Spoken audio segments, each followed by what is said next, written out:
Yo, what's up? Good evening guys. Chris TV, welcome back to my channel guys. To this video guys, kagaling ko lang guys doon sa labas. Sabi ko nga, nagtitinda ako doon sa tabi ng kalsada.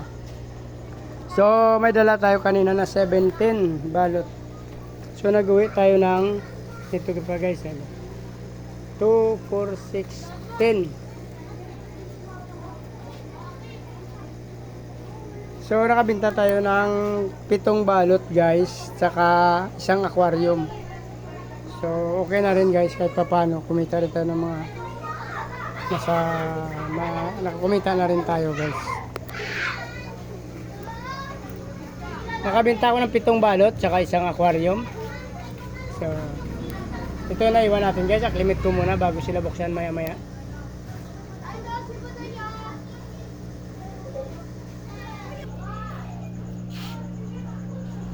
Ito pala guys yung ating fish na dumating guys.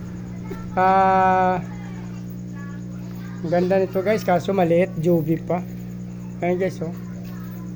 Albino full red. Par to guys. Ito yung male. Yung male natin guys, kita nyo ba guys? Yan. Juvie pa lang sila actually guys.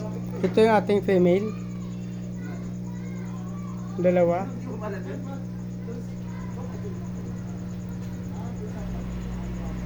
Tryo guys na dumating sa atin. Isang male, dalawang female. Ito yung previous niya guys. Homework. Yun. So aklimit ko muna sila guys.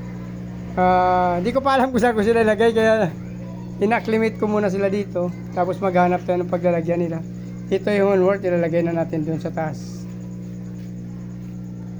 Sasama na natin dun sa aking water lily, saka mayroon pa akong mga hornwort din dun, saka guppy grass. Sasama natin dun sa taas guys. So dito guys, akyat tayo sa taas, ilalagay natin to dito. Yan. So dito guys, sinama ko na dito kasi hindi medyo madilim, hindi nyo nakita dahil. Yan ang may mga plants tayo dyan guys. Saka dyan sa ilalim. Nakita yung pupo ng pusa. So dito tayo sa baba, binabad ko muna yung aking mga fish. Nandito pala guys yung ano ko. Naklimit muna natin, hindi ko pa alam kung saan ko ito ilalagay. Sadong maliit pa siya. Sana hindi pa ito mamatay. Ang liliit. Joby pa lang to guys. Ito yung ating dalawang female. Sa online ko lang to kasi kaya nakita guys, nagustuhan ko to kasi matagal ko na to na pinapangarap yung AFR na to. Albino full red. Mahal to kasi 700 to sa mga breeder talaga na pag sa breeder talaga tayo kukuha. 700 ang tryo niya. Pero pinagkaiba naman doon, breeder size na siya guys. Nanalaglag guys, sorry. Laglag yung mga helmet. Ito kasi medyo juvie pa, so mas mababa na kaunti ang ating pagbili nito. Yun nga lang problema natin, mag-alaga pa tayo nito ng mga 2 months siguro bago sila mag-breed talaga.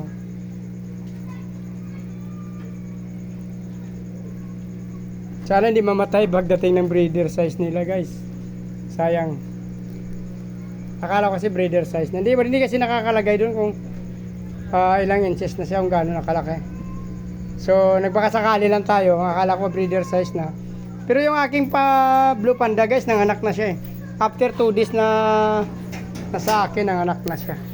So talagang ganoon lang sila talaga, siguro kalit. Kasi maliit din sila nung nakuha ko, pero since dwarf nga siya, so nanganak na sila. So dito na lang guys, please like, follow, subscribe guys kung nagustuhan nyo yung video na to. Isama nyo yung notification bell guys para updated kayo sa mga ina-upload natin araw-araw. Maraming salamat, bye bye.